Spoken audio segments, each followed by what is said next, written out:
Thanksgiving night in Portland carried the kind of cold that pressed through glass and into bone, and my small dining room glowed with a faithful amber light, while the oven ticked down, and the air smelled of turkey skin and cinnamon and the faint salt of rain. I had set the good plates because I still believed ceremony could coax kindness out of people who had forgotten how to offer it.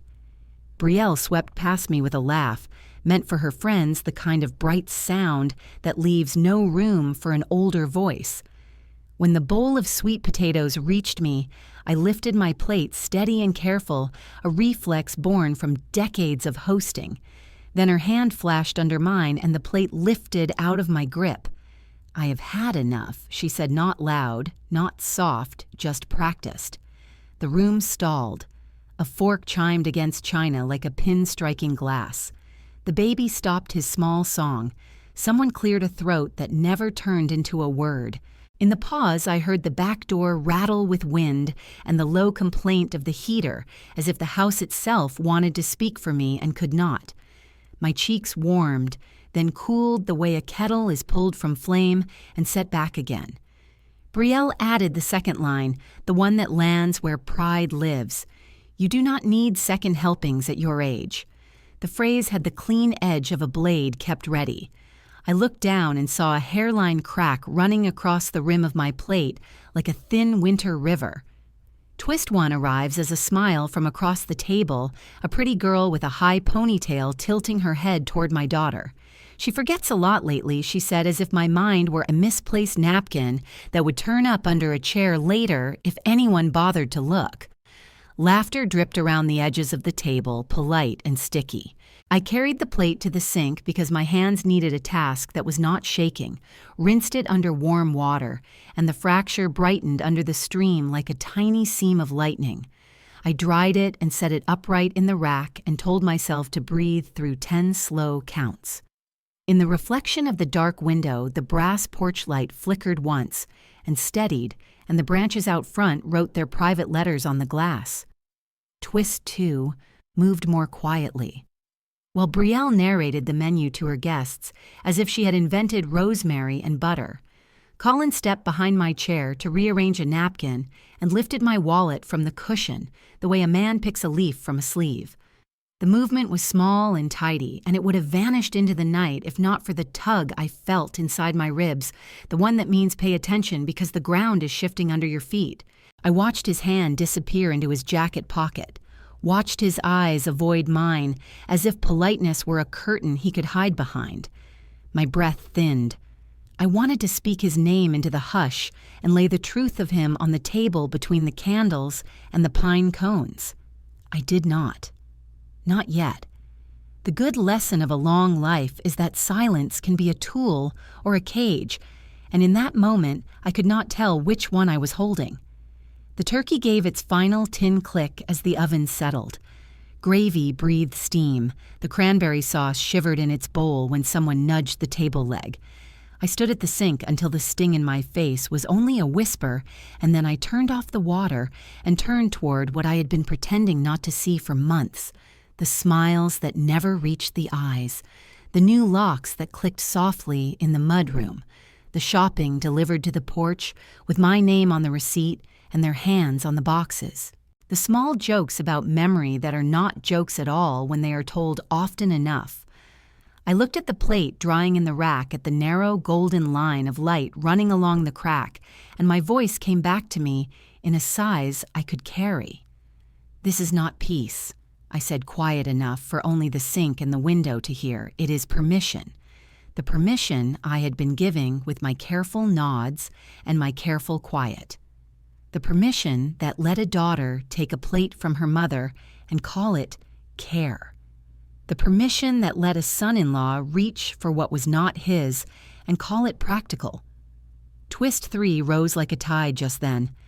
Colin poured wine and leaned close to Brielle and said low, "It will be easier when she moves upstairs full-time," and Brielle nodded without looking in my direction, as if the chair I had chosen at the end of the table were already empty. I felt the house choose a side in that instant. Not theirs, not mine. The side of truth. The heater hummed. The porch light steadied again. My hands stopped trembling. I walked back to the table and took my seat, and the room resumed its performance, because that is what rooms do when no one stops them. Brielle passed the bread to her friend and said, "Mom is always so helpful with the little things," and the friend smiled with the tidy cruelty of someone who has never had to earn a home. I folded my napkin in half, and then again, until it was a small square, the size of a promise.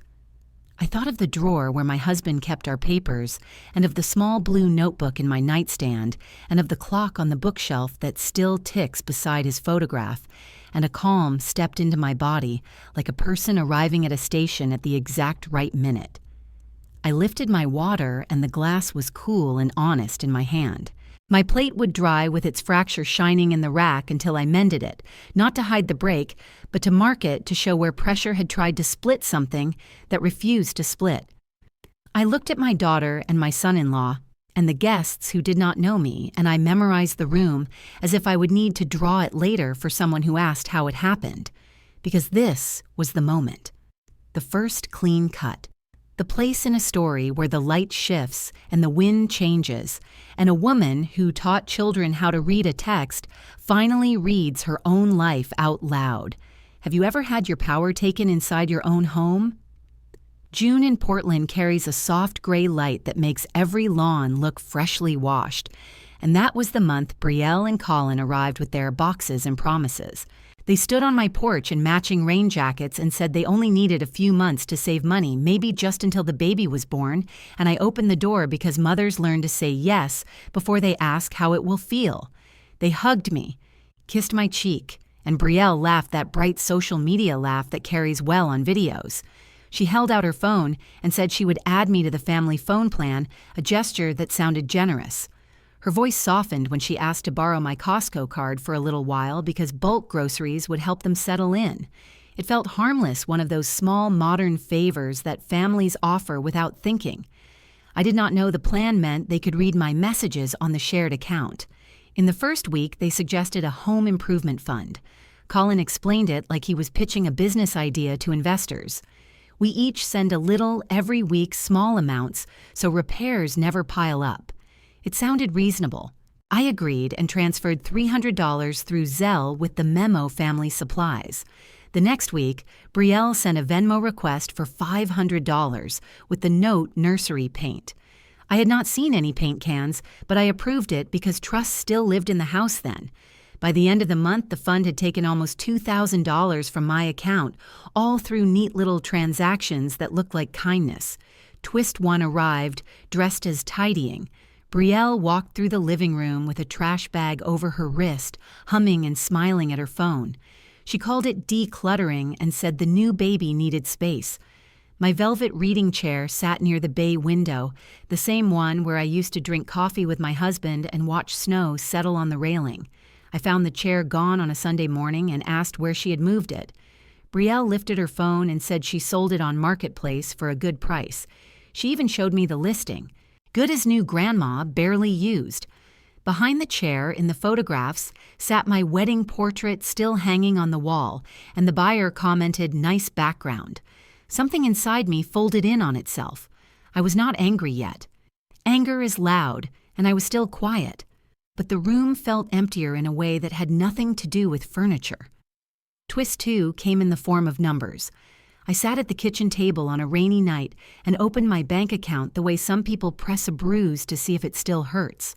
An auto-pay charge of $327.48 had gone through for utilities bundle. Colin had told me they would handle the bills. I scrolled back through the months and saw similar charges piling quietly, like leaves against a fence. I walked into the living room and asked him about it.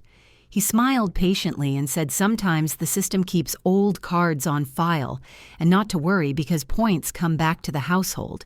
His tone carried the careful patience of someone explaining basic math to a child.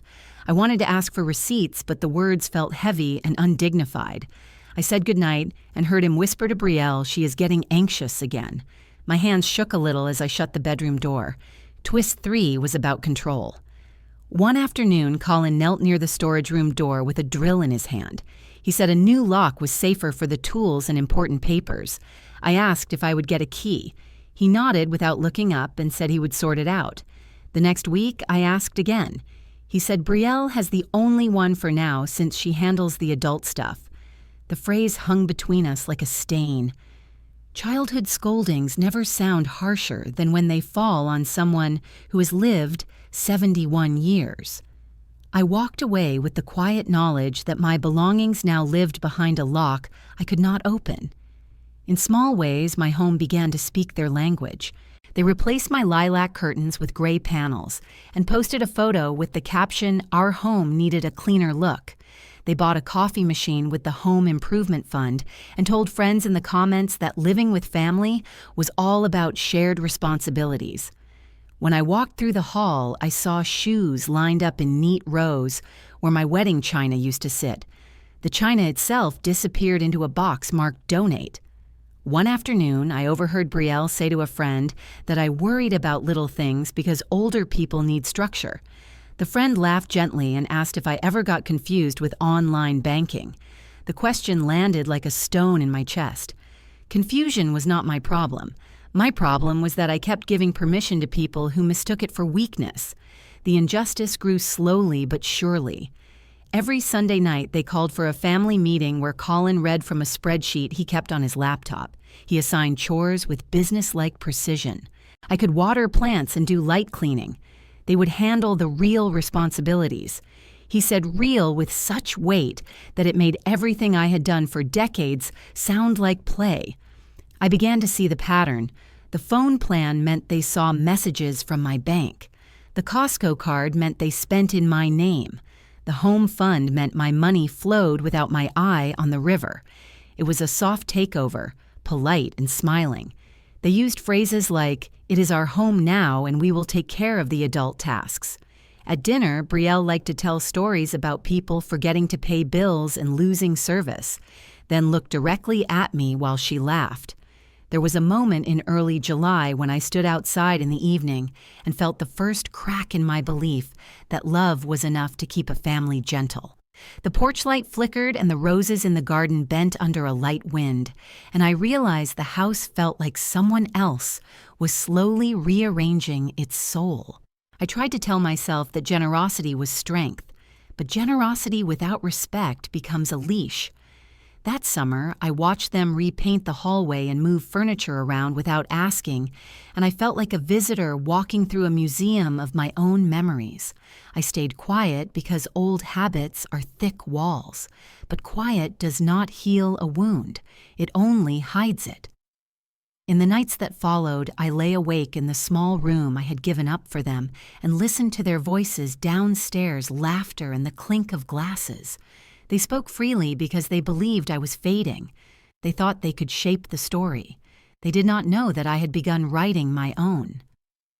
September arrived with a brief dry spell and crisp mornings, the kind that make Portland feel gentle again, and Brielle planned a brunch to show everyone how well the house photographed in late summer light. She invited friends from her content circle and set the table with gold flatware she bought using my card, though she told her followers it was a thrifted find. I baked scones before sunrise, a habit older than her career, and placed them on a tray. But when guests arrived, she guided me toward the small breakfast nook off the kitchen. "Sit here, Mom." The lighting in the dining room is for the guests. The sentence carried the weight of a velvet rope. Her friends posed near the windows while she filmed clips of coffee being poured and napkins folded with practiced efficiency. I sat alone at the nook and watched shadows of their movements dance across the tiled floor. A woman I had never met leaned toward Brielle and whispered loudly enough for the room, "She is basically a guest here, right?" Brielle smiled a thin smile and did not correct her. Later, when a chair opened at the big table, I carried my plate over. But Brielle gently tapped my arm and said, "Not there, the angle is wrong. Guests need the best light." I returned to the nook and looked at the sun streaking through the window, trying to remember when my home had become a set. Conversation drifted my way. One friend pointed to a pile of receipts on the counter and asked if they belonged to the accountant. Brielle laughed softly. "She keeps receipts for everything. It is a memory thing." The table nodded in sympathetic unison, as if I were a child who misplaced her backpack twice a week. I felt my heart knock against my ribs, though I kept my face still. The truth was simple. I kept receipts because I was raised during a time when paper trails mattered. I had balanced household budgets and saved college money, penny by penny. But in a room full of 20 and 30-year-olds who valued curated imperfection, the truth did not matter. Only the narrative did. Twist 1 that morning came wrapped in a delivery box. A driver left 2 large packages at the door, and Colin hurried to intercept them. I recognized the shipping tape from a home goods store. He moved quickly, slicing the boxes open and pulling out a set of sleek shelves and a sparkling kettle. He tore off the invoices and dropped them into a drawer before tossing the packing outside. When I asked about the purchase, he gave the same answer I had come to expect. Authorized users get rewards points back to the household. It helps all of us. The words sounded generous until you looked at the math. I had not given permission for any of it. Later, I checked my email and saw order confirmations from Amazon and Target, each one tied to my card. Colin must have added me as an authorized user on shared accounts. The justification was always the same: houseware supplies essentials. Twist 2 had a number attached. The home improvement fund that had started with a few small transfers now drained nearly $1,200 each month. Colin announced it proudly at brunch, saying the money went toward a new reverse osmosis system to keep everyone healthy. I followed him to the kitchen later and opened the under-sink cabinet. There was no filtration system, no pipes, no new hardware. Instead, on the counter sat a shiny espresso machine that could have paid a month of utilities. The smell of roasted beans filled the whole room as Brielle waved a hand over it and said, "We all benefit from quality." She filmed herself making a latte and captioned it, "Home upgrades are worth it." My jaw tightened. Twist 3 was a digital one. That evening, while the guests lounged in the living room, I heard phones ping at the same time. Brielle had posted a set of photos with the caption, "Our Home Makeover," and the hashtag, #CareForMom. The pictures showed her lighting candles arranging throw pillows, pushing a vacuum across the same rug I had bought on my teacher salary. The comments poured in. "You are the daughter everyone needs. Bless your heart for taking care of her. What a lucky mom." She answered them all with pink heart emojis and humble replies. I stared at the screen until the letters blurred. They saw a saint in her and a burden in me. The story they believed was the opposite of the truth. In the background, I heard the espresso machine hiss and Brielle call out that the vanilla syrup tasted better than expected. I thought of the receipts in the drawer, the boxes piling in the garage, the way my signature had been used for their wants disguised as needs. I had been pushed to the corner of my own kitchen, then to the attic in the evenings, and now to a digital narrative I did not control. At one point, a guest wandered into the nook where I sat and asked if I wanted another cup of coffee. Before I could answer, Brielle appeared and said, "Mom does not drink coffee at night. It keeps her up." The guest nodded and walked away. The truth was simpler. I did not drink coffee because caffeine made my hands tremble when I was grading papers, an old habit from my teaching days. But now, even my choices belonged to her performance. Near the end of the brunch, Brielle filmed a wide shot of the room. She asked everyone to smile and then turned the camera to me. "Say hi, Mom." I lifted my hand. The angle caught the kitchen lights above me and the corner of my face out of focus. Later, I saw the posted clip. Her caption read, "Family is everything when you are the one doing the caring." Hundreds of strangers agreed. I wiped down the counter that night and sorted the receipts the way I always did. The air smelled of vanilla and the faint bitterness of espresso. My legs ached from standing. When I opened the drawer, I found the invoices torn into strips. A small message clear enough. No more questions. I placed my palms flat on the cool tile and let the exhaustion wash over me. I had never been ashamed of aging, but I felt a different shame that night. The shame of knowing you have been erased while still breathing. Upstairs, I heard Colin mention new lighting for the nursery, and Brielle giggle that the fund could handle it. The word fund now meant my bank account. I walked to the attic room, though it was not officially mine yet, and sat on the narrow bed. I looked out at the street and saw porch lights flicker in other homes. Families laughed behind closed doors, and I imagined their tables full of respect.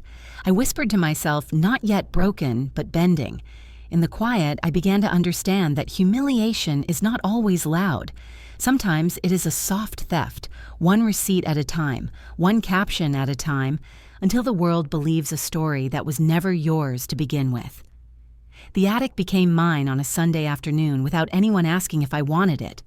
Brielle carried a basket of folded blankets upstairs and announced that I would be more comfortable where it was quiet. Colin followed with a thin mattress that bent in the middle when he set it on the floor, and he smiled as if he had performed a favor. The ceiling sloped so low that when I stood to smooth the sheets, my shoulders brushed the beams.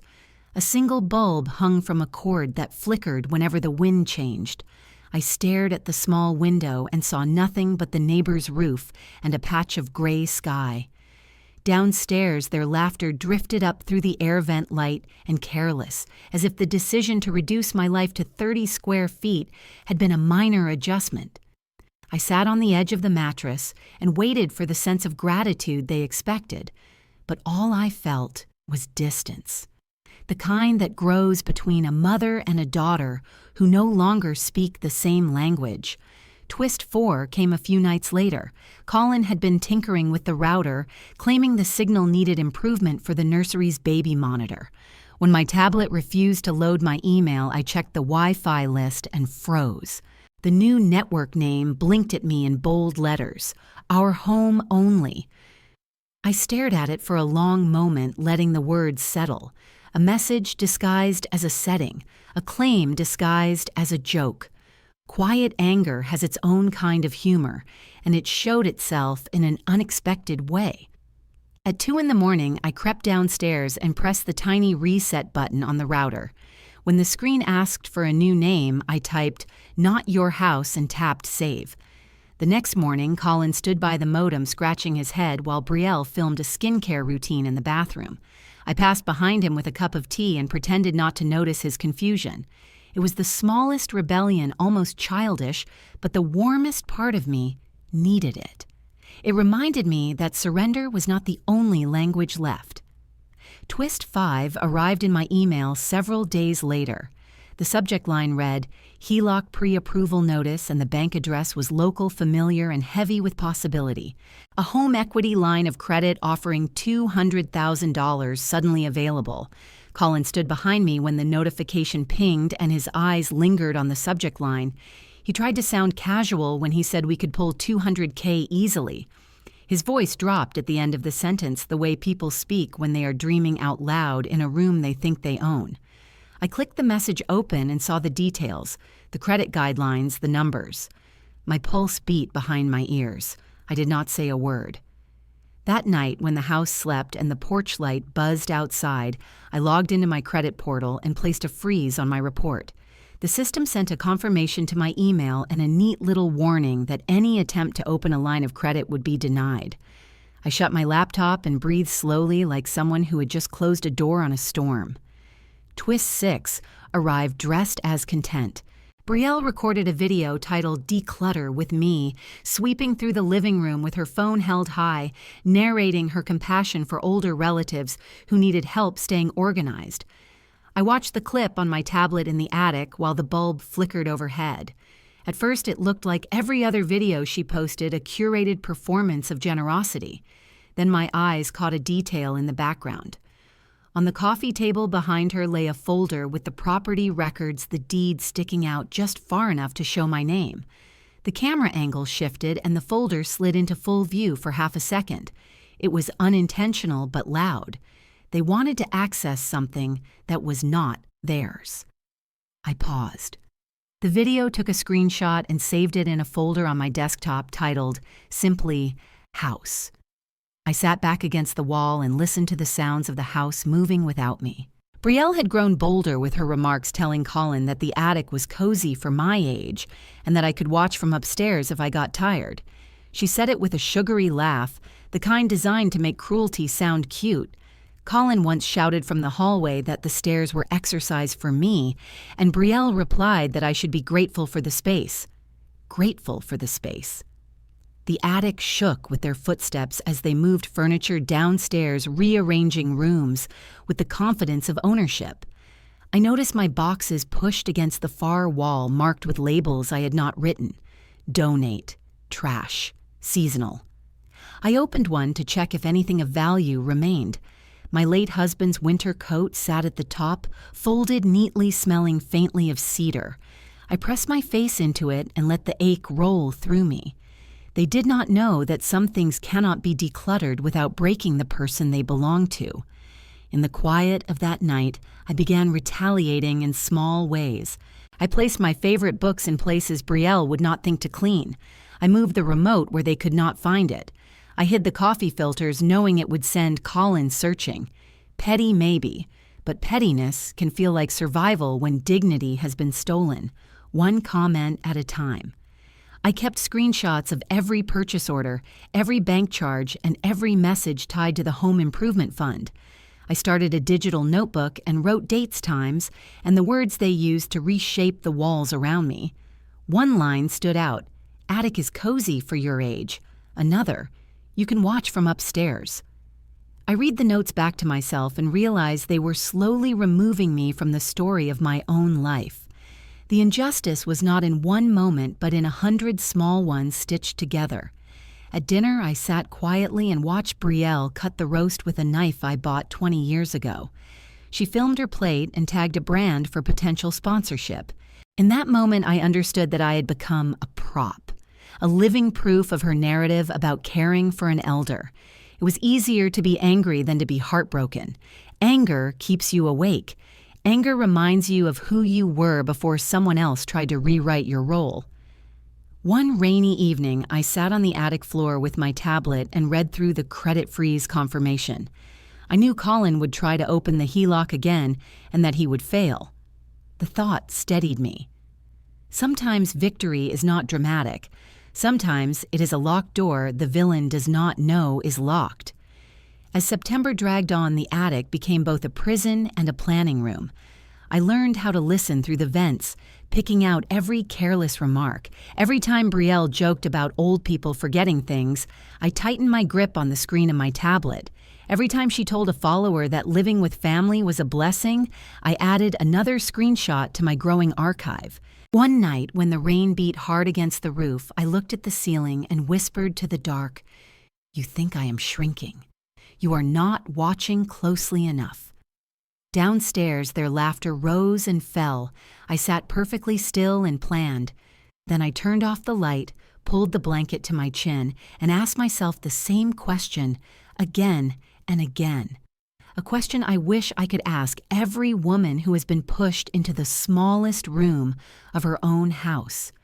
What would you do if your own child changed the locks on your storage room? The attic became a stage where they expected me to fade, but autumn in Portland has a way of sharpening the air, and sometimes sharpness wakes the part of a person that refuses to disappear. The more Brielle tried to shape the story, the more I learned to collect the pieces she overlooked. Her first tactic was to paint me as forgetful.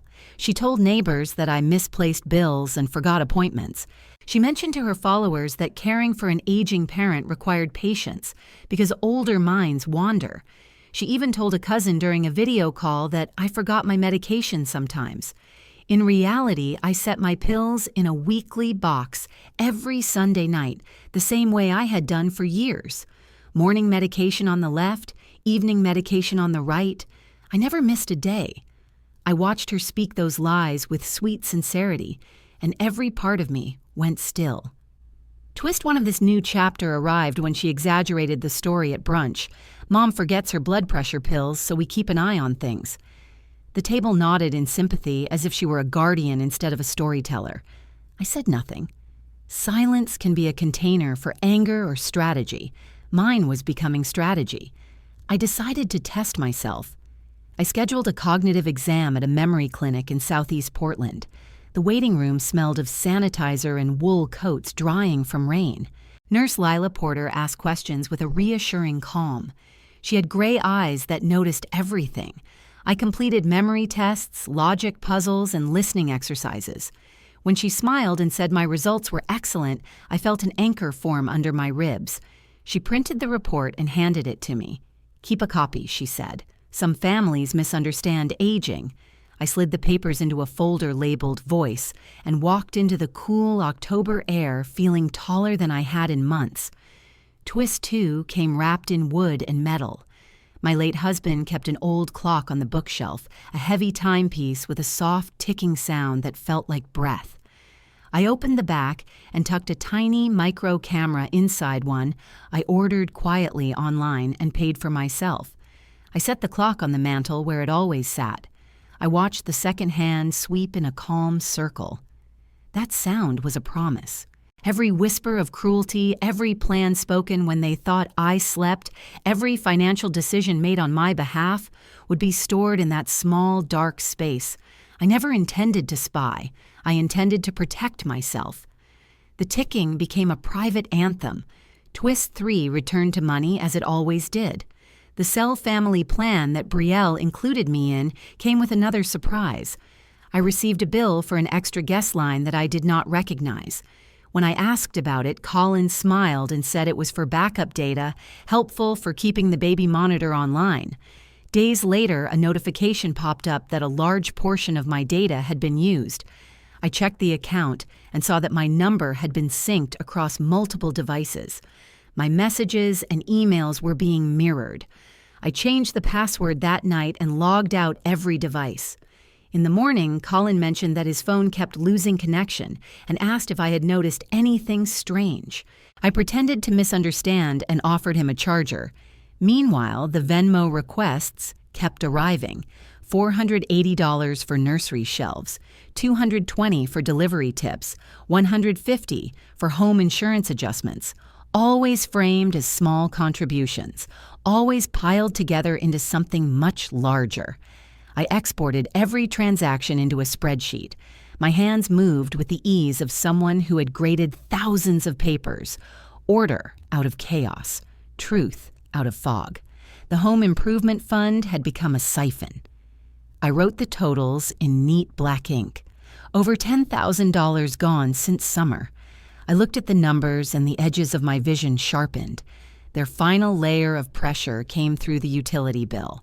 A letter from Portland General Electric addressed to me stated that late fees would begin next month if payment was not completed. Colin had told me weeks earlier that he set the bills to his card. He lied. My name remained the sole owner on the account. If the bill went unpaid, it would damage my credit. They had placed the burden and the risk on my shoulders while pretending to carry the weight. I called the electric company and placed a password on the account. From now on, only I could access it. When the representative asked why I said I wanted accuracy, she replied that it was a wise decision.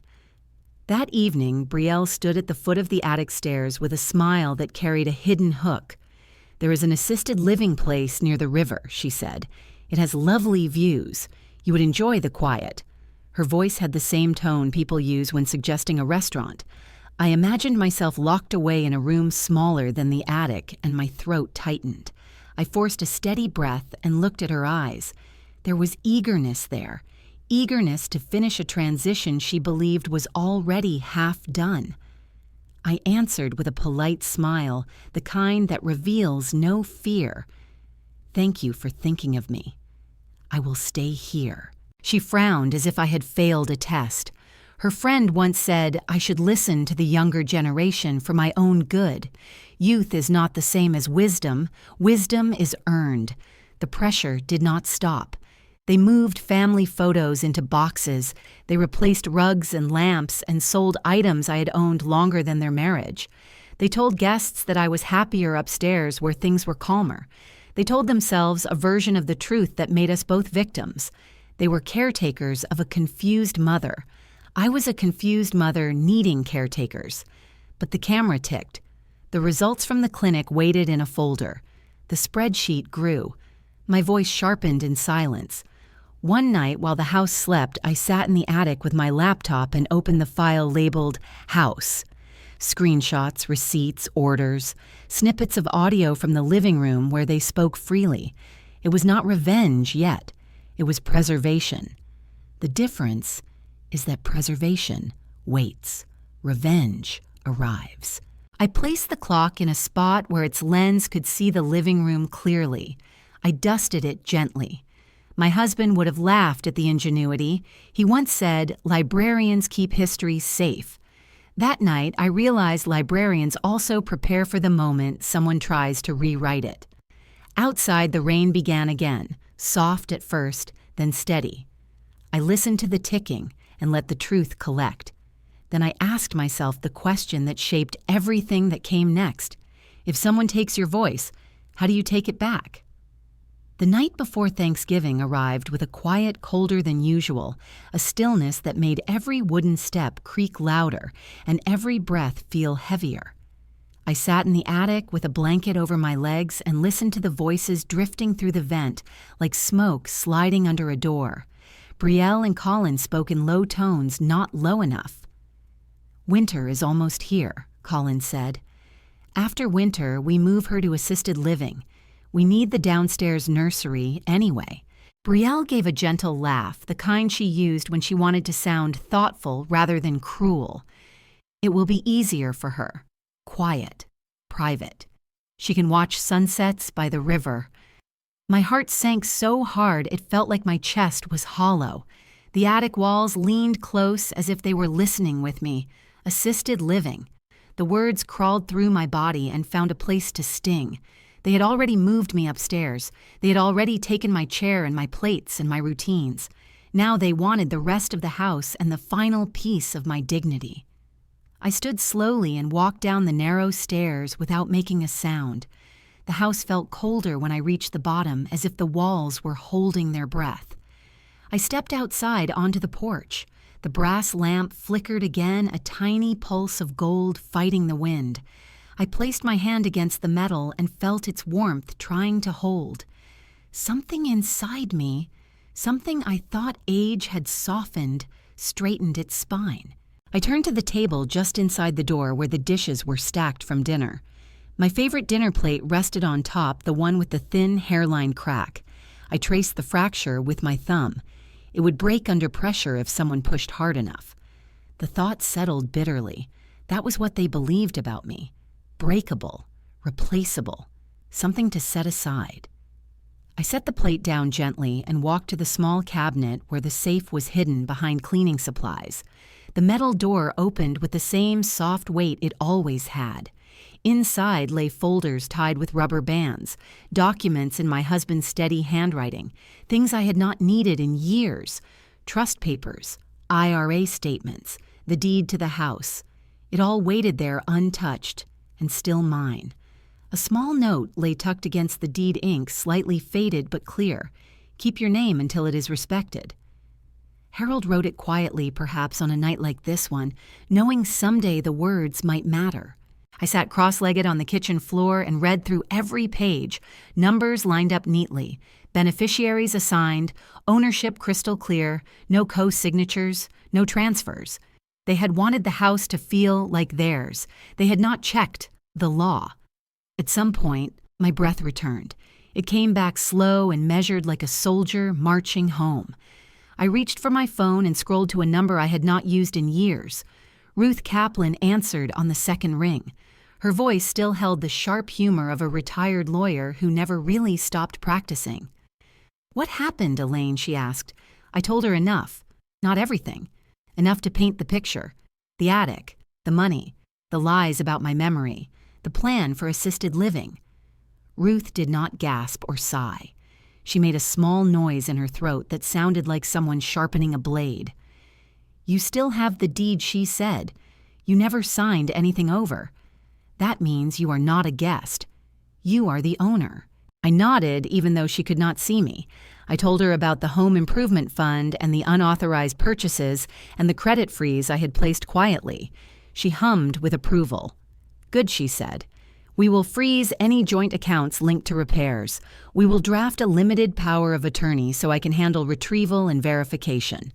We will prepare a notice of reversion, termination of their license to occupy. No shouting, no drama, just paper. Paper is stronger than yelling. I asked about the things they said online, the claims about my memory, the stories about me forgetting bills. She said she would draft a cease and desist for defamation. Truth matters, and so does your name. I felt the house straighten around me as if the walls appreciated someone speaking plainly at last. Ruth told me to gather every screenshot and every receipt and keep them safe. She told me to record dates and times for my own protection. When we hung up the phone, I sat on the kitchen floor with the folders spread across my knees. The window rattled behind me and rain tapped against the glass. I whispered to myself, "No more permission disguised as peace." The sentence felt heavy and perfect, like a key turning in a lock that had been stuck for months. I stood and opened a drawer, pulling out my blue notebook, the one where I had written in small, steady lines. I added tonight's date. November 26th. They plan to move me after winter. They want the nursery, not angry, just noted. The words soothed something inside me. I slipped the notebook into my sweater pocket and walked back to the porch. The brass lamp flickered again, but this time steadied itself. I reached up and touched it gently. I realized I had been waiting for permission to fight for what was mine, but permission was never required. Only truth, only law, only courage. And I still had all three. I looked at the attic window glowing faintly above and imagined them laughing inside. Tomorrow they would have their Thanksgiving brunch with linen napkins and rosemary garnishes. They would seat me at the corner again. They would smile for the camera. They would not see the shift coming. I turned back into the kitchen and began to gather documents. I placed them in a folder marked with a small sticker my husband once used for taxes. Property. I slid the folder into his old briefcase and set it beside the front door.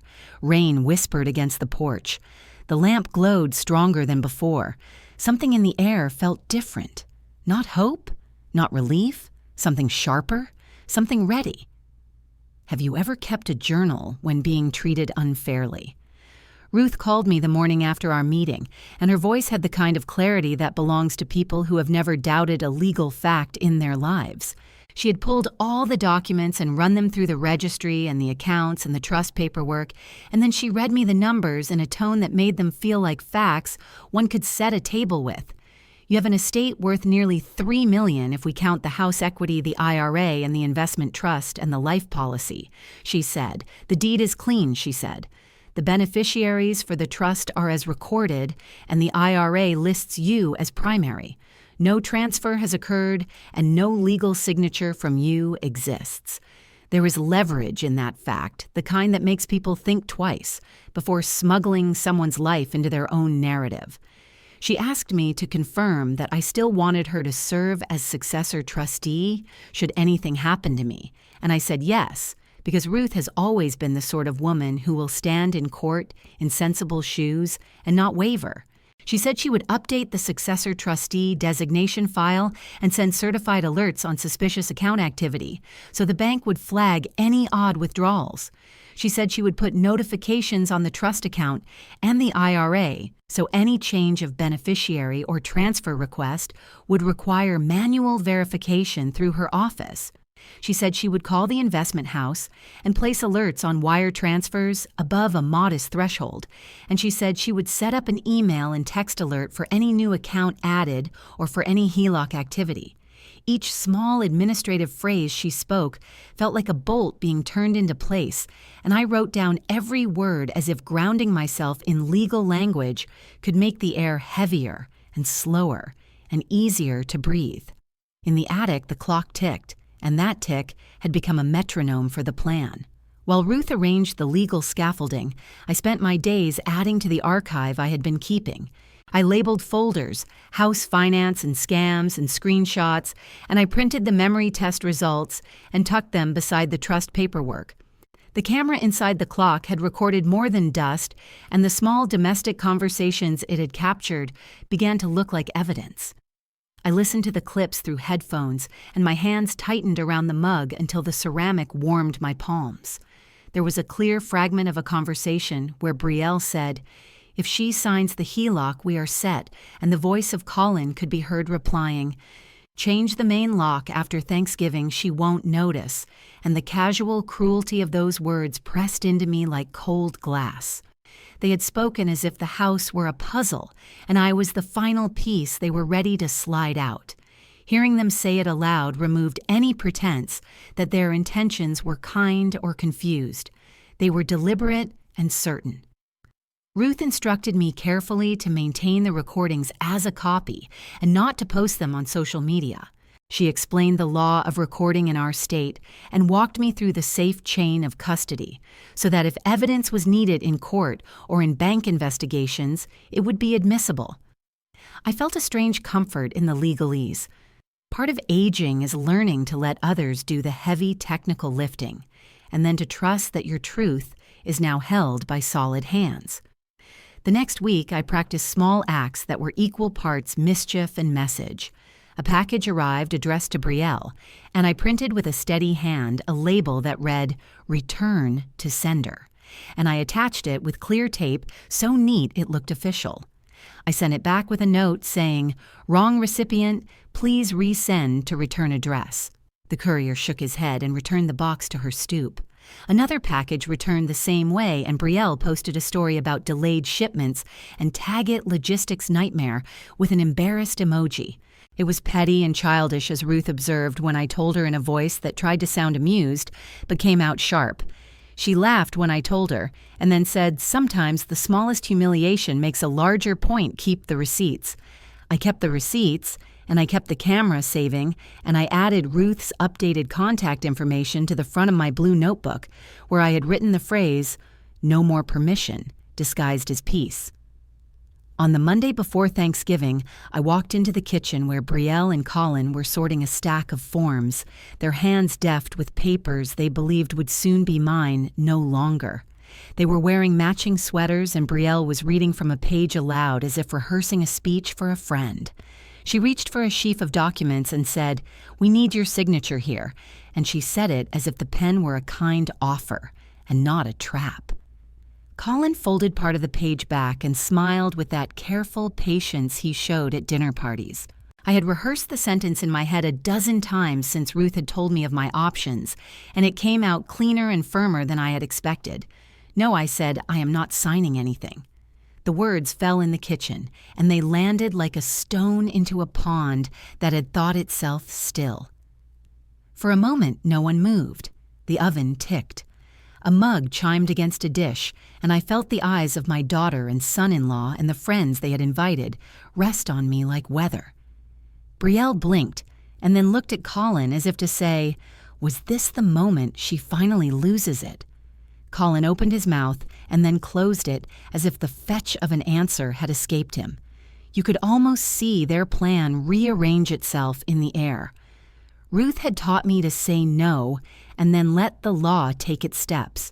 Saying it aloud felt like setting a boundary you could not walk back through. It was not theatrical.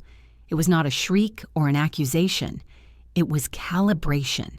I watched their faces and cataloged the disbelief there, the sourness that came from realizing that someone chosen for a role refused to perform. After I said no, I called Ruth and told her the time and what had been said, and she instructed me to have the server arrive after the first course the next evening so the notice would be delivered where it would be witnessed. She said the civil process server should present the documentation in person and leave proof of service, and that the notice of reversion and termination would be discreet and legal and would state clearly that their license to occupy the property had been revoked and they would have 15 days to vacate. The idea of a formal knock at my own door filled me with a strange, bright fear that felt almost like relief. Ruth also prepared cease and desist language to address any defamatory statements about my health and my memory, and drafted a notice to the banks to freeze the home improvement fund pending audit. She added alerts and successor trustee updates and sent instructions to the investment house to require her sign off on any transfer above a threshold. When she finished, she said, "This is paperwork and patience, and then the law will follow." I put the phone down and felt the thin cool of the kitchen tile through my slippers. That night, I labeled an envelope process server and placed it on the hall table beside the briefcase with the deed and trust paperwork inside. I folded my blue notebook and set it on top. The house hummed like a machine that was about to be turned. I had set small snares and prepared large defenses. I had also printed and attached those return to sender labels to any parcel that arrived in my name, and I sent 2 small packages back in person with the courier. Petty deeds and legal actions can sit side by side. One shames and the other binds. As dusk fell, I walked through the rooms and looked at the arrangements Brielle had made and at the photographs she had retouched, and I felt neither triumph nor pain. I felt readiness. The ritual of resistance had begun.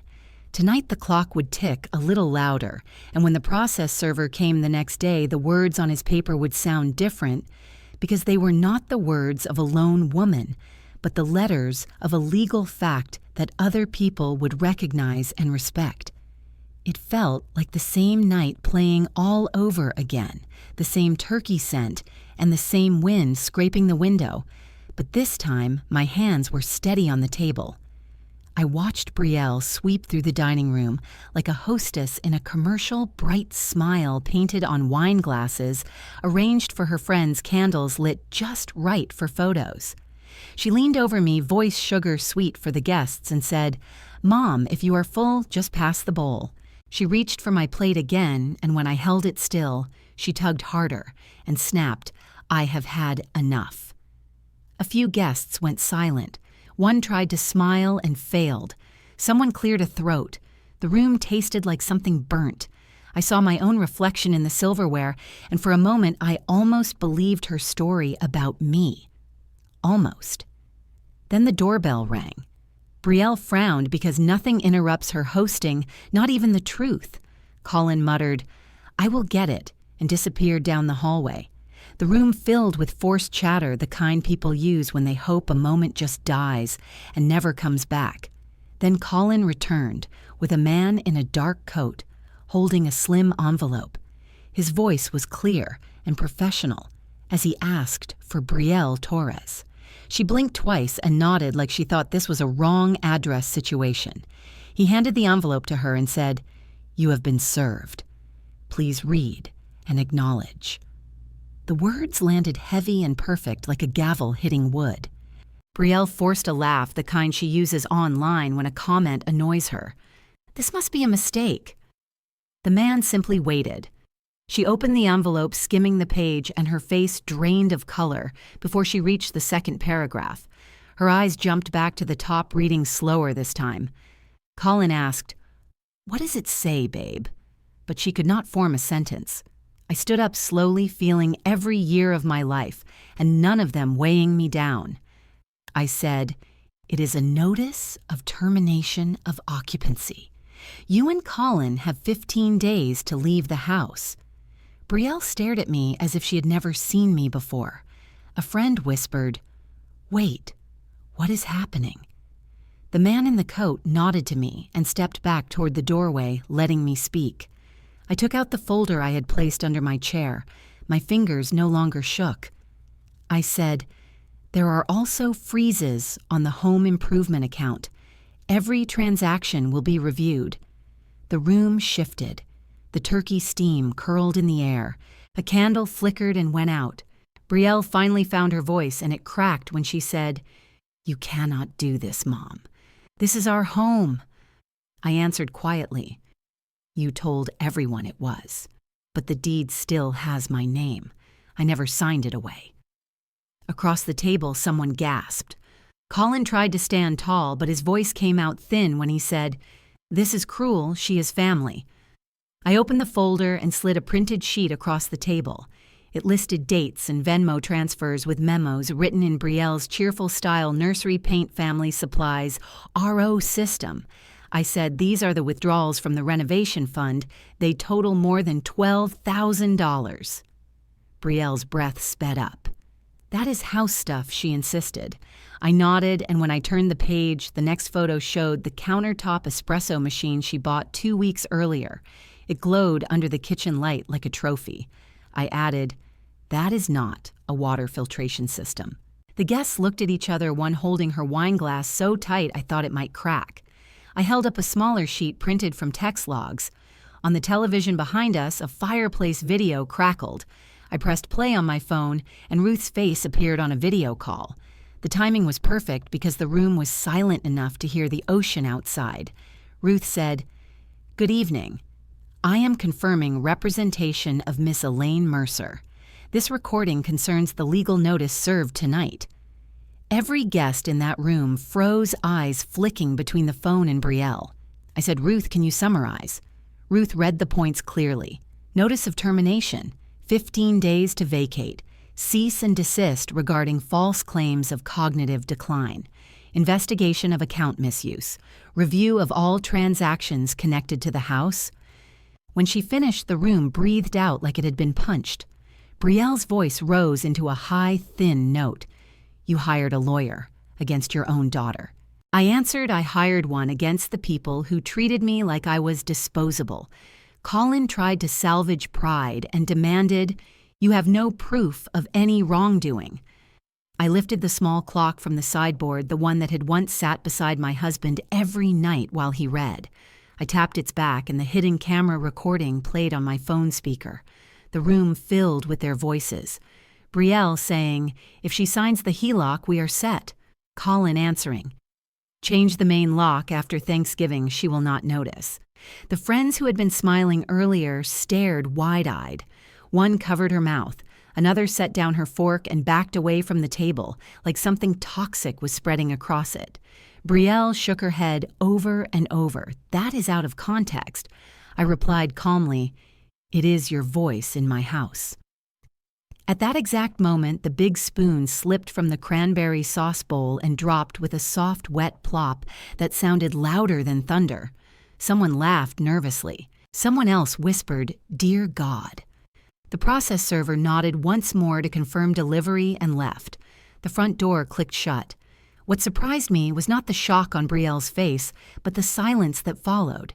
Every insult she had thrown at me all year, every time she called this place her home, every time she told her friends I was forgetful, and slowing down, all of it folded into that silence. I sat back in my chair and took a sip of water. The glass did not shake in my hand. Brielle stood still for several seconds, then turned to her guests, searching for an ally. None moved. Colin rubbed his forehead, suddenly looking much smaller than he had when he strutted through the house, with new locks and expensive gadgets. Finally, Brielle whispered, "You ruined Thanksgiving." I stared at the cracked plate resting near the sink and said softly, "No. You did that the moment you forgot who paid for this house." The guests began collecting their coats without being asked. One paused to murmur to me, "I am so sorry." As they left, the door kept swinging open and shut, letting the cold air rush in and out like the house was finally breathing again. Brielle tried to speak, tried to raise her voice, tried to twist the story into something softer, but every word fell flat. Colin reached for her elbow, but she pulled away and stared at the legal papers in her shaking hands. I looked at both of them and said, 15 days. No arguments, no more locks, no more lies. This is my home and my name has value. When I walked back to the table, the turkey steam drifted up again. I could almost taste peace. And I thought to myself, if they ever wondered whether I was fading or forgetting, tonight would be the memory they could never erase. Are you one of those people who would love to hear the audio from the clock, then comment, "Clock." The next morning, the house sounded different, not like a home, but like something being dismantled piece by piece. Tape ripped and snapped against cardboard drawers, slammed cabinet doors banged open and shut. Brielle's voice cut through every room as she screamed, "This is cruel," while Colin stood by the kitchen island, silent, staring at the floor like a man waiting for a sentence he knew he deserved. I made coffee because that is what I have always done, but this time the sound of the drip felt like applause for the truth. They had packed half the living room in under an hour.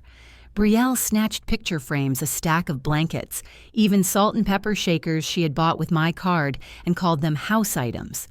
Colin tried to lug a lamp out the front door and stopped only when I said in a calm voice, "Those things were purchased under frozen accounts." He set the lamp down without a single word. The phone buzzed on the counter. It was a notification from First Pacific Bank. Attempted HELOC withdrawal denied. Reason account holder credit freeze. I read it once, twice, and let out a steady, quiet breath. I walked to the living room doorway and said, "The bank knows you tried to tap home equity." Brielle spun around, anger shaking in her shoulders. "We needed seed money," she yelled. "Everybody borrows against property." I answered softly, "Everybody who owns property can. You tried to borrow against mine." Colin opened his mouth but closed it again because there was nothing to say. A few minutes later, his phone dinged and he frowned. He typed something fast, then froze when another alert popped up. "What now?" Brielle snapped. He swallowed hard. "Our Amazon payment got declined, and Target too." She stared at him. "Impossible." "My card is on file." He hesitated. "We used her account for points, remember?" The silence that followed was heavy enough to sink furniture. She screamed again, louder, angrier, and snatched her coat to storm outside, but when she yanked on the front door, it barely moved.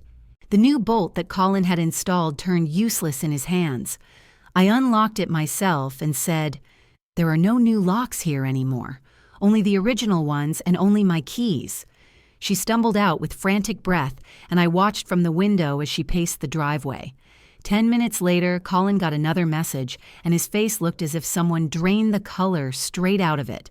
2 PR clients dropped Brielle after a thread started circulating online about her story, and #CareForMom.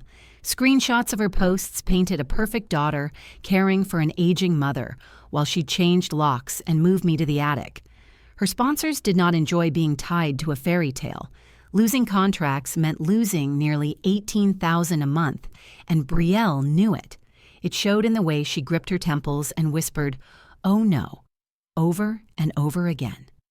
The neighbor across the street must have seen the commotion because she called the non-emergency line. There was nothing dramatic about it, just a cruiser slowing to a stop and an officer stepping out. Officer Reeves, polite and calm, walked up the driveway and asked if everything was all right. Brielle tried to speak first, ready to spin a story, but I lifted the notice and showed him the served paperwork. I said there is a termination of occupancy in place, no trespass after notice. He nodded politely. "Understood, Mom." He asked Brielle and Colin to keep the peace during the move. She sputtered like she was swallowing nails. "You are enjoying this, aren't you?" I stared at the wreath on the door, crooked from her pacing outside, and answered, "No. I am simply reclaiming my home." The officer left, and the last sound from his cruiser was the soft beep of the gear shift before it rolled away, leaving the street quiet again. What none of us expected was the speed of the fallout. First Pacific Bank called for follow-up. They wanted clarification on the Home Improvement Fund. According to their representative, the withdrawals and memo descriptions did not match the receipts on file. An internal review was opened. That meant they would contact Ruth. That meant documentation. That meant real consequences. Brielle sank down on the couch, hands in her hair, staring at the floor like it had betrayed her, too. Colin got a text from their prior landlord. The message was short. "Unfortunately, we will not be able to renew or offer a unit." Background mismatch. He stared at the screen, reading each word like a punishment. He said, "It has to be because of that thread." Brielle shook her head fast. "No, no, no, we cannot be homeless, not with a baby coming." But her voice held no force, only panic. I walked into the hallway where the small antique clock sat again on its shelf. I replaced its batteries before Thanksgiving, cleaned the glass, and set it precisely 3 minutes fast because that is how my husband liked it. Now it ticked like a heartbeat in a house that was finally my own again. When Brielle and Colin started arguing about which of their friends might let them stay, I slipped to the foyer and tapped the new doorbell I had installed just that morning. It did not ring with a chime. Instead, a gentle recorded voice spoke through the speaker. "This house breathes respect." The words floated through the hallway, soft and simple, yet sharp as a line drawn in stone. Brielle stared at the speaker like it had insulted her personally. She snapped, "Did you do that to mock us?" I answered no. I did it to remind myself where peace begins. Colin muttered under his breath, something about humiliation and pride, and then kept packing. There were moments of ridiculous comedy, too, the kind life throws in, even at the edge of disaster. At one point, Brielle tried to pack the toaster, but the plug was stuck behind the appliance, and she yanked hard enough to send a piece of bread flying across the counter. It smacked into the fridge with a dull, soft sound and slid slowly to the floor. Colin bent to pick it up, and Brielle hissed, "Leave it. We don't have time." I stood there watching, sipping coffee, and wondered how many mornings they had used that toaster without asking if I needed breakfast. While they boxed up their things, I printed a small notice for the fridge. It read, "Only respectful access permitted." They ignored it, but the letters glowed bright against the stainless steel. Then the doorbell announcement repeated itself. This house breathes respect, and Brielle nearly screamed. She grabbed a box labeled winter clothes and stormed out to the driveway. Morning stretched into afternoon. The house was a maze of half-packed belongings and tension. At one point, Brielle tried again to appeal to sentiment. She stood by the dining table and said, "Mom, think about family. Think about the baby." I looked at the cracked plate still resting on the counter from Thanksgiving and replied, "Family is not defined by who takes your plate. It is defined by who lets you eat at your own table." She had no answer. The process moved faster because consequences have a way of pushing people forward. By evening, the living room was stripped of the decorations she had used for her content photos. The gray curtains she replaced my lilac ones with were shoved into a garbage bag. When she tried to take the old silver frame that held my wedding photo, I stepped in front of her and said, "Leave it." She dropped it like it burned. Outside, the winter light faded and the porch lamp turned on the brass, one I chose myself. Its warm glow fell across the driveway and across Brielle's angry face as she dragged another box toward their car. Colin joined her carrying a stack of sweaters. For the first time, he looked small, like someone who had run out of shortcuts. When they paused at the door again, the bell spoke the same phrase. "This house breathes respect." Colin flinched. Brielle covered her ears. I simply watched, calm and full of breath. As the trunk closed and the cold air nipped my cheeks, I realized the house sounded different again. It was quiet, but not empty. It was steady, like something settling into its rightful shape. I turned from the doorway and whispered to myself, "Peace is not cruelty. It is clarity." Then I closed the door and let the house breathe in the quiet of its own dignity. January came in with a hard blue sky and a hush that made the river sound closer, and on the second morning of the new year, the doorbell camera showed Brielle and Colin on the porch with their shoulders curved inward and their breaths fogging the cold. I opened the door because I was not afraid of my own threshold anymore. Brielle held her phone like a talisman, and her eyes were glassy and red. "We are learning, please," she said, the words soft as wool. "We just need to stay for a little while." Colin stood behind her with a rucksack and a paper bag of toiletries, and he kept his eyes on the step as if the wood might give him better news than I could. I did not invite them inside. The hall light fell over the entry in a warm square, and the rest of the house stayed private. I said, "You can speak here." Brielle nodded quickly and rushed into a practiced confession. She said the threads had hurt her work and that she had posted about boundaries and miscommunication and the strain of caregiving. She said the landlord who had promised a unit changed his mind. She said the baby was coming and winter was hard and lessons take time. She reached for my hand, and I let her touch my fingers for a second before I freed them. I told her I had printed something for this moment. Then I turned to the console table and picked up a single sheet with calm black lettering. Checklist for respect. I read each condition aloud in the level voice I used to use when I explained exam rubrics to teenagers who needed the comfort of structure. First, a public apology on your channels, not a vague caption about personal growth, but a correction of fact. You will name the acts you performed in my house that caused harm. You will specify that you decluttered by selling my chair and boxed my belongings without consent. You will admit you suggested a lock change and that a lock was installed on the storage room I was denied. You will acknowledge that you floated assisted living not as care, but as convenience, and that you crafted a narrative that made me sound forgetful when I had a clean cognitive exam. Brielle opened her mouth and closed it again. She asked if she could word it gently. I said you can word it truthfully.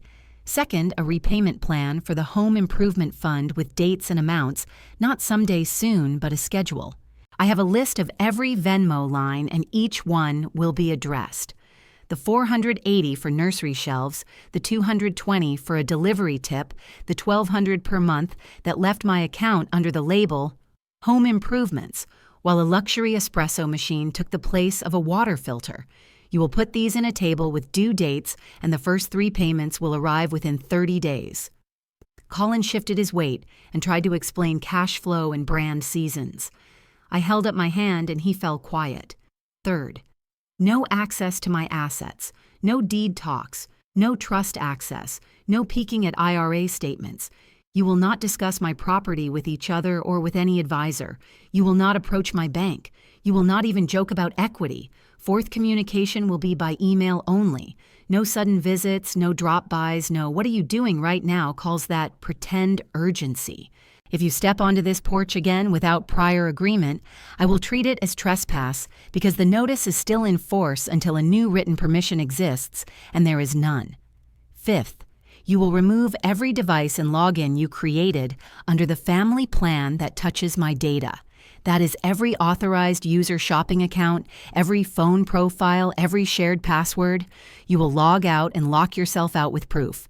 I set the paper on the table and let them stand in the quiet that followed. Brielle swallowed and offered a bargain. Can we do everything except the first point, she asked, eyes pleading. The apology post will ruin my brand. I breathed and looked past her at the brass lamp by the walk, still as a held note in the pale daylight. No hurry, I said. No hate, just rules. Her face twitched, as if she had not expected gentleness with that kind of steel. Colin asked how long the arrangement would last, his voice slow and careful. As long as it takes to repay what you owe, and to convince me that boundaries mean something when there is nothing to gain, I said. Brielle took a half step forward and asked if she could at least come in to sit for a moment and catch her breath. I shook my head and pointed to the porch bench. You can sit there. She sat and the wood creaked under winter cold. She stared at the checklist and tried to find a place she could erase. She asked if the apology could be private to me. I answered that the humiliation had been public and the narrative had been public, and the correction would be public. She asked if she could say that intentions were misunderstood. I told her intentions are not receipts, actions are. She asked if she could list the payments without numbers to protect her privacy. I said the numbers had not been private when the fund drained my account, and that privacy begins where a